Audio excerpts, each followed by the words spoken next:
मुझे लगता है भारत के गोरखाओं के लिए आज का ये दिन बहुत हिस्टोरिकल था।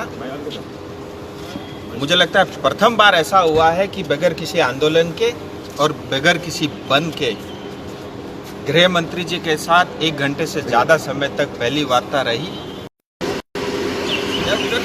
नहीं यहाँ पे बात कर लो राजू जी, यहीं अरेंजमेंट चलो इधर थोड़ा दूर सर, थोड़ा सा पीछे धरो।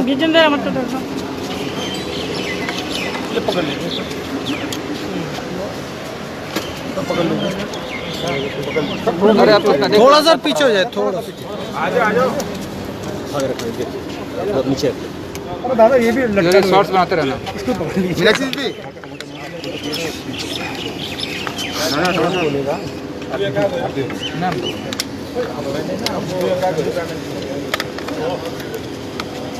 ये राड दे दो, फिर नहीं हटा निकल ही गई है तो ठीक है ना, कर रहा हूँ। ये कैसे आएगी? इधर आ जाओ बस नहीं आगे सब आपका सामने।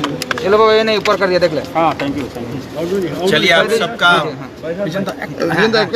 ये सेंटर को तुम ढुकेगा सर। चलिए आप सबका बहुत धन्यवाद और आप सबको भी दिवाली दुर्गा पूजा की बहुत सारी शुभकामनाएं। मुझे लगता है भारत के गोरखाओं के लिए आज का ये दिन बहुत हिस्टोरिकल था। मुझे लगता है प्रथम बार ऐसा हुआ है कि बगैर किसी आंदोलन के और बगैर किसी बंद के गृह मंत्री जी के साथ 1 घंटे से ज़्यादा समय तक पहली वार्ता रही। और जैसा मैंने बताया, ये वार्ता अपने आप में बहुत हिस्टोरिकल थी और सफल वार्ता हुई।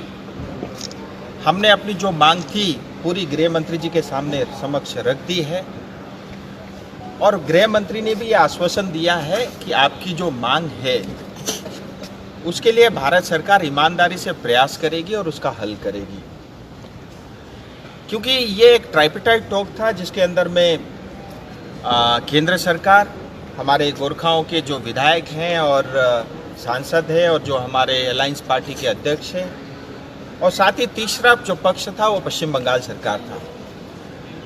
पश्चिम बंगाल सरकार दुर्गा पूजा के कारण उन्होंने चीफ सेक्रेटरी या किसी सीनियर अफसर को नहीं भेजा। उन्होंने जो उनके यहाँ पे दिल्ली में प्रतिनिधि है जिनको हम रेजिडेंट कमिश्नर कहते हैं, तो वो आए हुए थे। तो गृह मंत्री जी ने ये कहा है कि अभी दिवाली के बाद नवंबर में ही दूसरी वार्ता होगी और उस वार्ता में जो है पश्चिम बंगाल से जो भी रिप्रेजेंटेटिव आएंगे, चीफ सेक्रेटरी या जो भी, उनके बाद सुनने के बाद जो है हम कोई ठोस निर्णय लेंगे। और जैसा हम जानते हैं दार्जिलिंग तराई डूवर्स के अपने आप में एक इतिहास है। आज जहां दार्जिलिंग में कोई डेमोक्रेसी नहीं है, कोई भारत का संविधान लागू नहीं होता, 2001 से पंचायत के चुनाव नहीं हुए, 2017 से जीटीए के किसी प्रकार के चुनाव नहीं हुए, और तो और दार्जिलिंग की जो भारत में दूसरी सबसे पुरानी म्यूनसिपैलिटी है मद्रास के बाद, वो भी एक ब्यूरोक्रेट के माध्यम से चलता है। सो इतना अन्याय अत्याचार पार्टिकुलरली नॉर्थ बंगाल और दार्जिलिंग तराई डूवर्स की जनता के साथ हुआ है। ये सीपीएम के समय भी हुआ है और टीएमसी के समय में भी हो रहा है। गृह मंत्री जी ने ये स्पष्ट कहा है कि हम गोरखाओं के साथ हैं और आपके साथ जो अन्याय हुआ है उसके ऊपर में हम पूरी तरह न्याय करेंगे। इसी तरह से गोरखाओं में जो 11 जनजाति उपजातियां जो छूटी हुई है, जो ट्राइबल बाकी सब ट्राइबल है लेकिन 11 उपजातियां एसटी से छूटी हुई है, उनके भी जो तथ्य हैं, जो प्रमाण है और जो कुछ भी हमारे पास हिस्टोरिकल डॉक्यूमेंट्स है उसके माध्यम से ये गोरखाओं को जनजाति मिलना उनका एक अधिकार है। क्योंकि 1941 के सेंसस तक वो थे।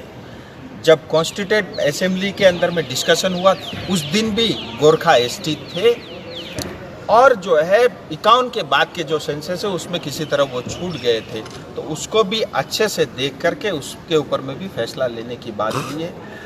हम सब बहुत आभारी है भारत सरकार का, प्रधानमंत्री मोदी जी का, गृह मंत्री जी का, क्योंकि इस देश में जो ऐसी समस्याएं थी जो कांग्रेस के समय में कारपेट के अंदर डाल दी गई थी, वो उनका एक एक करके समाधान हो रहा है।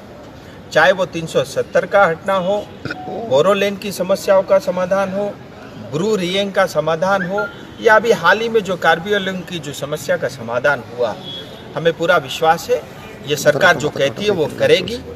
और आज तक इतिहास भी यही रहा है। सो हम गोरखाओं की तरफ से भारत सरकार को, विशेष करके गृह मंत्री जी को बहुत आभार व्यक्त करते हैं। जो गोरखालैंड का जो परमानेंट सोल्यूशन ढूंढने की बात हुई थी, पॉलिटिकल सोल्यूशन, उस पर कोई बात आगे बढ़ी आज?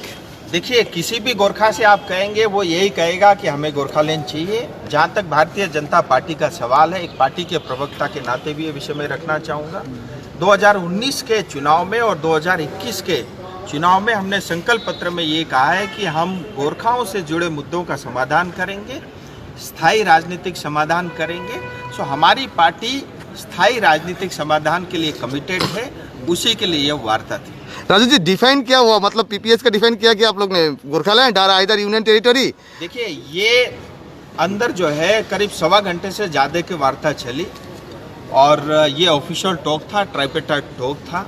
लेकिन ऐसी बहुत सारी चीज़ें मुझे लगता है मीडिया में इस तरह से मैं सार्वजनिक नहीं कर सकता, लेकिन जहां हमने जो विषय, जनता से जुड़े हुए विषय और मुद्दे थे, जहां रखना था हमने रख दिया।